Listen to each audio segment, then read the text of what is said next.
শিক্ষামন্ত্রীর পদত্যাগ দাবিতে উত্তরা সায়েন্স ল্যাবে এইচএসসি শিক্ষার্থীদের বিক্ষোভ, যান চলাচল বন্ধে ভোগান্তি।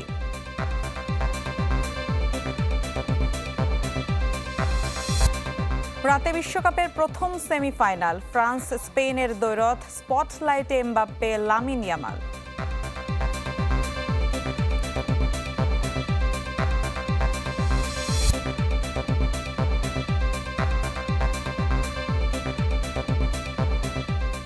দর্শক আমন্ত্রণ চ্যানেল 24 এর দুপুর 1টার খবরে শুনছিলেন সিলন ফ্যামিলি ব্লেন্টি সংবাদ শিরোনাম। আপনাদের সাথে আছি আমি মিলা খন্দকার।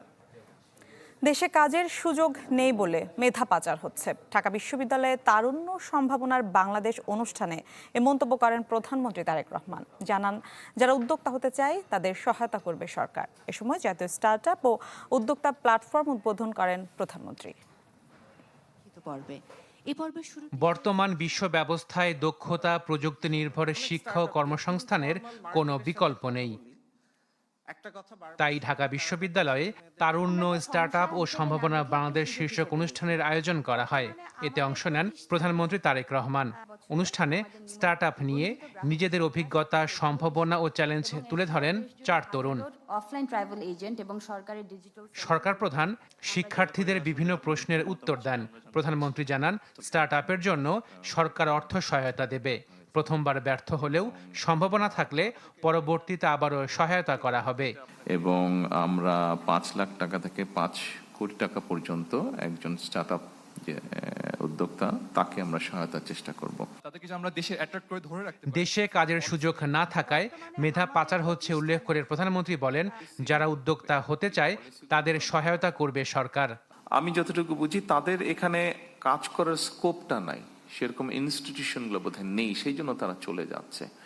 তো আমরা যেটা চেষ্টা করছি, বড় ইনভেস্টর যারা আছে, এন্টারপ্রেনার যারা আছে, ওই ধরনের এন্টারপ্রেনার, যেমন ধরেন যেটা বললাম সেমিকন্ডাক্টর, এই ধরনের যারা আছে বাইরে, তাদেরকে আমরা চেষ্টা করছি এখানে আনতে, এখানে ইনভেস্ট করতে। তাহলে আমাদের ছেলেমেয়েরা তখন আর বিদেশে চলে যাবে না, তারা এই দেশেই থাকবে। প্রধানমন্ত্রী বলেন, ইচ্ছা থাকলে যে কোনো প্রতিবন্ধকতা জয় করা সম্ভব। সরকার চেষ্টা করছে পরিবর্তনের জন্য। একটা মানুষকে অনেক কিছুর ভিতর দিয়ে যেতে হয়। আমি গিয়েছি মানসিক নির্যাতন, আমি গিয়েছি শারীরিক নির্যাতন, বিভিন্ন রকম হিউমিলেশন, বিভিন্ন রকম ফিজিক্যাল টর্চার, বিভিন্ন রকম যন্ত্রণার মধ্যে দিয়ে আমি গিয়েছি। অনেক ধৈর্যের পরীক্ষা দিতে হয়েছে। তারপরে আমি আজকে আলহামদুলিল্লাহ আল্লাহর রহমতে একটা জায়গায় এসেছি। আপনাদেরকে খুব সংক্ষেপে এটা বলার অর্থ হলো, আপনাদেরকে এরকম অনেক কষ্টের মধ্যে দিয়ে যেতে হবে। চেষ্টা করছি একটু চেঞ্জ করার জন্য। আমার মনে হলো যে হ্যাঁ, আমরা কিছু সংখ্যক মানুষের হাতে দিয়ে যেতে পারবো, যারা আমরা যেখানে ছেড়ে যাব সেখান থেকে তারা দেশটাকে এগিয়ে নিয়ে যেতে পারবে। অনেক অনেক অভিনন্দন। এর আগে 7টি নির্বাচিত স্টার্টআপকে অনুদান দেন প্রধানমন্ত্রী তারেক রহমান। প্রশিক্ষণ প্রতিষ্ঠানের জন্য আশিকিন প্রিন্স, চ্যানেল 24, ঢাকা। সমন্বিত প্ল্যাটফর্ম। টানা কয়েকদিনের বৃষ্টির পর রোদের দেখা মিলেছে পার্বত্য এলাকায়। উন্নতি হয়েছে বন্যা পরিস্থিতি, তবে পানি নামার সাথে সাথে স্পষ্ট হচ্ছে ক্ষয়ক্ষতির চিহ্ন। আশ্রয় কেন্দ্র থেকে বাড়ি ফিরছেন দুর্গতরা। পরিচ্ছন্নতা ও পুনর্বাসন কার্যক্রম চালিয়ে যাচ্ছে সেনাবাহিনী এবং জেলা ও উপজেলা প্রশাসন। তবে কাটেনি দুর্ভোগ। কক্সবাজারে অনেক এলাকায় ধীর গতিতে কমছে পানি। পরিস্থিতির উন্নতি হচ্ছে মৌলভীবাজার, সিলেট ও সুনামগঞ্জে। এদিকে উত্তরাঞ্চলে আবারও বাড়ছে নদ নদীর পানি। গাইবান্ধার 4 উপজেলার অন্তত 25টি পয়েন্টে দেখা দিয়েছে ভাঙন। এরই মধ্যে নদী গর্ভে বিলীন হয়েছে 2 শতাধিক বসতঘর ও বিপুল পরিমাণ ফসলি জমি। সিরাজগঞ্জে পানি বাড়ছে যমুনা নদীতে।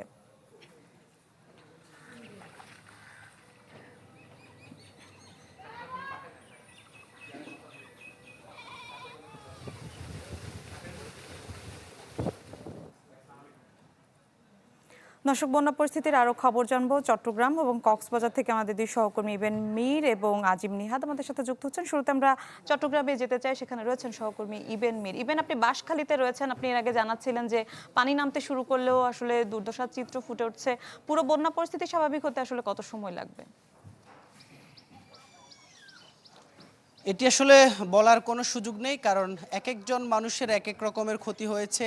রাস্তাঘাটের ক্ষতি হয়েছে, পুরো এলাকা তছনছ হয়ে গেছে। সেই জায়গায় আসলে কতদিন নাগাদ, কবে নাগাদ তারা আসলে স্বাভাবিকভাবে সবকিছু স্বাভাবিকভাবে, সেটির আসলে কোনো নিশ্চয়তা নেই। আমরা আছি কাথারিয়া ইউনিয়নের ডিগ্রিপাড়া এলাকায়। এই এলাকারও চিত্র একই। এই এলাকার একটি সৌভাগ্য হচ্ছে এখান থেকে পানি নেমেছে, পুরোপুরি পানি নেমে গেছে।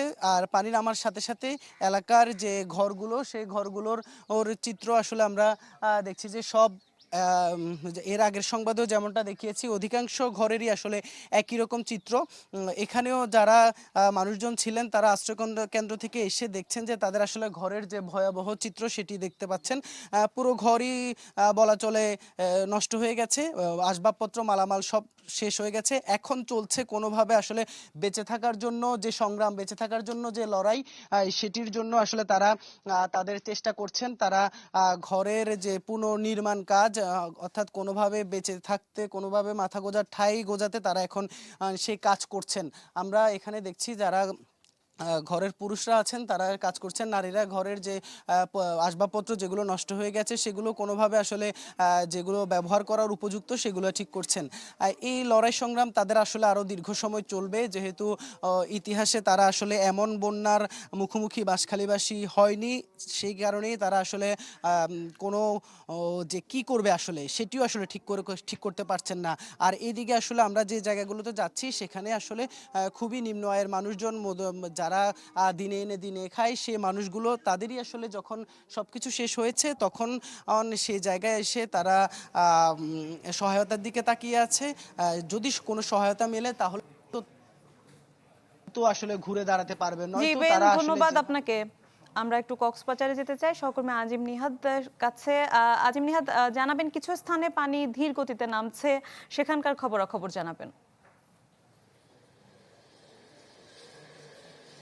মিলা, কক্সবাজারের পেকুয়া, চকরিয়া এবং মাতামুহুরীর কিছু কিছু জায়গাতে এখনো পানি কিছু কিছু রয়েছে, তবে সেটি আসলে অনেকখানি কাছাকাছি চলে আসছে। যে কিছু কিছু জায়গায় আমরা যেটি খবর নিয়েছি যে স্লুইস গেট বন্ধ রাখা এবং বাঁধগুলো কেটে না দেওয়ার কারণে মূলত এই সমস্যাটি তৈরি হচ্ছে। তবে প্রশাসন গতকাল বিকেল থেকে তৎপর হয়েছে এবং তারা ইতিমধ্যে বেশ কিছু জায়গায় আমরা দেখেছি পুলিশ অভিযান চালাচ্ছে সেই বাঁধগুলো কাটার জন্য বা স্লুইস গেটগুলো খুলে দেওয়ার জন্য। তবে এই বিষয়টি নিয়ে কক্সবাজারের দায়িত্বপ্রাপ্ত প্রতিমন্ত্রী অনিন্দ্য ইসলাম অমিত তিনিও বলেছেন, যে কিছুক্ষণ আগে আমাদের সাথে কথা হয়েছে, তিনিও বলেছেন গতকাল তাদের একটা সমন্বয় সভা ছিল জেলা প্রশাসকের কার্যালয়ে। সেই সমন্বয় সভায় তারা বিষয়গুলো নিয়ে বিস্তারিত আলাপ করেছেন এবং এই ঘটনার যাতে পুনরাবৃত্তি না ঘটে এবং যাতে এটি আসলে বন্যার সময় এই পরিস্থিতি তৈরি না হয় সেজন্য তারা আগামী কয়েকদিনের মধ্যে পানি সম্পদ মন্ত্রীর সাথে কথা বলে তিনি সহ এসে এটির একটি চূড়ান্ত সুরাহা করে যাবেন এবং একই সাথে ত্রাণ তৎপরতায় যাতে কোনো ঘাটতি না থাকে সেজন্য তিনি মাঠে থাকবেন, মাঠে কাজ করছেন। ত্রাণ পরবর্তী কক্সবাজার মানুষের যে বন্যা পরবর্তী পুনর্বাসনের যে বিষয়গুলো, সেই পুনর্বাসন করার ক্ষেত্রেও যাতে করে কোনোভাবে স্বজনপ্রীতির অভিযোগ বা কোনো অনিয়মের অভিযোগ না হয় বা কোনো ধরনের অন্যায় না হয় সেজন্য তিনি সরাসরি তদারকি করবেন এবং তদারকি করার যে আরো বিভিন্ন সিস্টেম রয়েছে সেগুলো অ্যাপ্লাই করবেন যাতে করে কোনো ধরনের সমস্যা না হয়। তারা চায় আসলে যেই সরকার, তিনি যেটি বলছেন মাননীয় প্রধানমন্ত্রী যেটি চায় যে কক্সবাজারের বন্যা কবলিত যে মানুষগুলো তারা যাতে সুন্দরভাবে সুষ্ঠুভাবে জীবনযাপন করতে পারে সেই ধরনের সব ব্যবস্থা তারা করবেন। মিলা, এই ছিল আমার কাছে এখান থেকে সর্বশেষ। জি ধন্যবাদ আপনাকে। চট্টগ্রাম এবং কক্সবাজার থেকে বন্যা পরিস্থিতির খবর জানাচ্ছিলেন আমাদের সহকর্মীরা।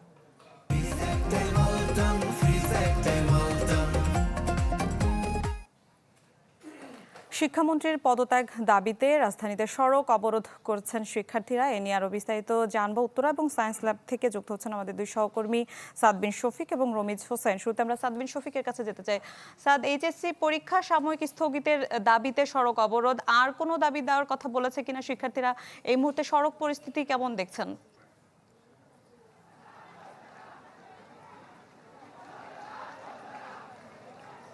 মিলা, সড়ক পরিস্থিতি কিন্তু গত 2 ঘন্টা ধরে সেই অর্থে উত্তরা হয়ে যেই ঢাকামুখী যে প্রধান সড়ক, সেই সড়ক দিয়ে কোনো গাড়ি সেই অর্থে প্রবেশ করছে না। 11টা বাজার কিছুক্ষণ পর থেকে কিন্তু শিক্ষার্থীরা সড়ক অবরোধ করেছেন এবং শুরুতে সংখ্যায় কম থাকলেও বেলা যত গড়িয়েছে এখন কিন্তু বেশ কয়েকশো শিক্ষার্থী কিন্তু এই মুহূর্তে এখানে বিক্ষোভ করছেন। যেই কথাটি বলছিলেন, আসলে শিক্ষামন্ত্রীর পদত্যাগের দাবি তারা করছেন। পরীক্ষা বৈরী আবহাওয়ার কারণে যে পরীক্ষা পেছানোর দাবিটা তো ছিল, এর পাশাপাশি তারা বলছেন গতকালকে যেই পদার্থবিজ্ঞান প্রথম পত্র পরীক্ষা ছিল সেই পরীক্ষাপত্রের প্রশ্ন তাদের মনোভূত হয়নি, অর্থাৎ প্রশ্ন কঠিন হয়েছে, কিছু কিছু জায়গায় ত্রুটিপূর্ণ হয়েছে বলে তারা অভিযোগ করছেন। এবং বিভিন্ন এলাকায় যে বৈরী আবহাওয়ার কারণে শিক্ষার্থীরা পরীক্ষা দিতে ভোগান্তিতে পড়েছেন, এইটি মূলত তাদের প্রধান দাবি।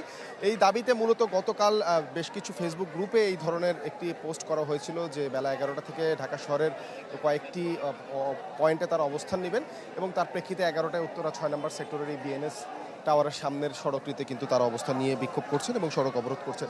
আমরা কিন্তু পুলিশের সরব উপস্থিতি প্রথম থেকেই দেখছি, যদিও তারা বেশ শান্তিপূর্ণভাবে কথাবার্তা বলে চেষ্টা করছেন যে শিক্ষার্থীদের নিবৃত্ত করে সড়কে যান চলাচল স্বাভাবিক করার জন্য, যদিও কিন্তু বেলা যত গড়াচ্ছে শিক্ষার্থীদের সংখ্যা তত বাড়ছে, কিন্তু সে অর্থে কিন্তু খুব একটা কাজের কাজ কিছু হয়নি। আমরা পুলিশের এই উত্তরার এডিসি তিনি এসেছেন এবং বিভিন্ন সংস্থার ঊর্ধ্বতন কর্মকর্তারাও অনেককে দেখছেন শিক্ষার্থীদের সাথে বিভিন্নভাবে কথা বলার জন্য, কিন্তু এটি যেহেতু কোনো এস্টাবলিশড প্ল্যাটফর্ম থেকে তারা দাঁড়ায়নি, শিক্ষার্থীরা স্বতঃস্ফূর্তভাবে বিভিন্ন শিক্ষা প্রতিষ্ঠান থেকে এসেছে, সেহেতু আসলে তাদের সাথে কথাবার্তা বলে এখন পর্যন্ত কোনো ফল সে অর্থে আসেনি। তবে চেষ্টা চলছে। আজকে আপনি জানেন এটি একটি প্রধান সড়ক, ঢাকার বাইরের বিভিন্ন গন্তব্যের গাড়ি কিন্তু এই সড়ক দিয়ে ঢাকায় প্রবেশ করে। অনেকে কিন্তু ভোগান্তিতে পড়ছেন। কিছুক্ষণ আগে মেঘলা আবহাওয়া থাকলে এখন প্রচণ্ড গরম, এর মধ্যে কিন্তু দীর্ঘ সারি ধরে গাড়ি দাঁড়িয়ে আছে এবং মানুষ ভোগান্তিতে পড়ছে এবং অনেকে কিন্তু হেঁটে তাদের গন্তব্যে এখান দিয়ে যাচ্ছেন এই সড়ক বন্ধ থাকার কারণে যে ভোগান্তিটি হচ্ছে। সব মিলিয়ে চেষ্টা চলছে যে এই পরিস্থিতির উত্তরণ ঘটিয়ে যেন সড়কটি যান চলাচলের জন্য উন্মুক্ত করে দেওয়া যায়। তবে এখনও পর্যন্ত কিন্তু সড়কটি অবরোধ এবং আন্দোলন চালাচ্ছে শিক্ষামন্ত্রী পদত্যাগের দাবিতে এখানকার শিক্ষার্থীরা। মিলি। জি সাদ, ধন্যবাদ আপনাকে। আমরা এই মুহূর্তে সায়েন্স ল্যাবে যেতে চাই, সেখানে রয়েছেন সহকর্মী রমিজ হোসেন। রমিজ, শুনতে পাচ্ছেন আপনি আমাকে নিশ্চয়ই?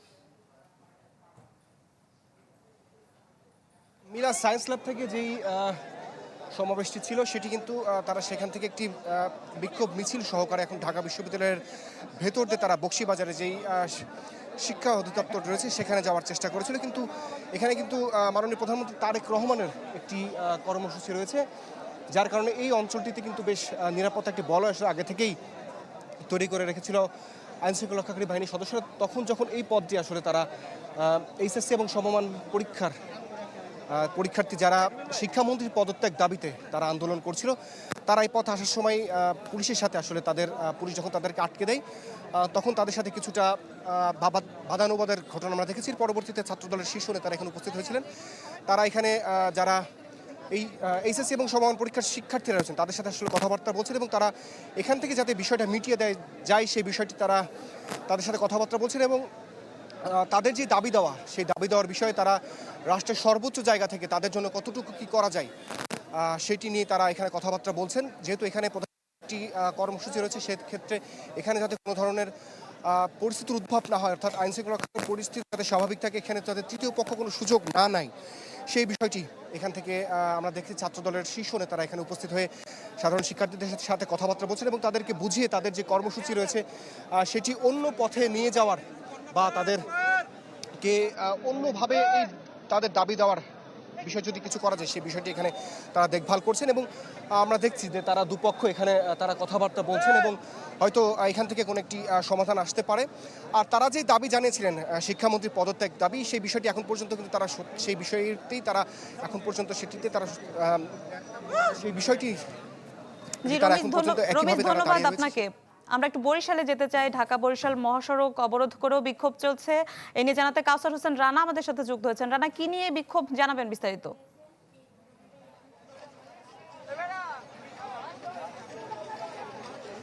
হ্যাঁ মিলা, সারা দেশের নয় বরিশালেও এইচএসসি পরীক্ষার্থীরা অন্যান্য জায়গায় যে দাবিগুলো জানিয়েছে সেই একই দাবিতে বরিশালের পরীক্ষার্থীরা এখন বরিশাল শিক্ষা বোর্ডের সামনে বিক্ষোভ করছে এবং তারা শিক্ষা বোর্ডের সামনে যে ঢাকা বরিশাল মহাসড়ক রয়েছে সেই মহাসড়কটি এখন আটকে দিয়েছে এবং এই আটকে দেওয়ার ফলে দুই ধারে যে যানবাহনগুলো রয়েছে সেই যানবাহনগুলো এখন আটকা পড়ে গেছে এবং অসংখ্য যানবাহন আমরা দেখছি যে দুই পাশে কিন্তু আটকে রয়েছে। আপনি জানেন যে ঢাকা বরিশাল মহাসড়কের এই সড়কটি অত্যন্ত গুরুত্বপূর্ণ। বরিশাল বিভাগের দক্ষিণাঞ্চলের যে জেলাগুলো রয়েছে 6টি জেলা, সেই 6টি জেলার কিন্তু একমাত্র পথ হচ্ছে এই ঢাকা বরিশাল সড়কের এই স্পটটি, এবং এই স্পটটি আটকে দেওয়ার ফলে পুরো দক্ষিণাঞ্চল বলা যায় যে যোগাযোগ একেবারে বন্ধ হয়ে গিয়েছে। সড়ক যোগাযোগ যে সেটি বন্ধ হয়ে রয়েছে। এখানে শিক্ষার্থীরা এখন বিক্ষোভ করছে এবং তারা যেটি বলছেন যে বোর্ড স্ট্যান্ডার্ড প্রশ্নপত্র তারা চাচ্ছেন এবং তারা বলেছেন যে তাদেরকে শিক্ষার্থীদেরকে উদ্দেশ্য করে কটূক্তি করা হয়েছে, সেই কটূক্তি তারা প্রতিবাদ জানিয়েছেন। এবং তারা যে আরেকটি বিষয় বলছেন যে বৈরী আবহাওয়ার কারণে অনেক এলাকায় শিক্ষার্থীরা পরীক্ষা দিতে পারছেন না। তো এই পরিস্থিতিতে সেই বৈরী আবহাওয়ার কারণে যে পরীক্ষার পরিস্থিতি রয়েছে সেগুলো যেন স্থগিত করা হয় বা অভিন্ন প্রশ্নপত্রে, যেহেতু সব বোর্ডে পরীক্ষা হচ্ছে, যার ফলে এক বোর্ডে পরীক্ষা নিলে সব জায়গায় পরীক্ষাগুলো যেন স্থগিত রাখা এবং পরবর্তীতে সময় অনুযায়ী যে পরীক্ষাগুলো নেওয়া হয়। তো এই ছিল এখানকার পরিস্থিতি। মিলা। জি রানা, ধন্যবাদ আপনাকে। শিক্ষামন্ত্রীর পদত্যাগ দাবিতে রাজধানী সহ বিভিন্ন স্থানে বিক্ষোভ চলছে। এ নিয়ে বিস্তারিত জানাচ্ছিলেন আমাদের সহকর্মীরা।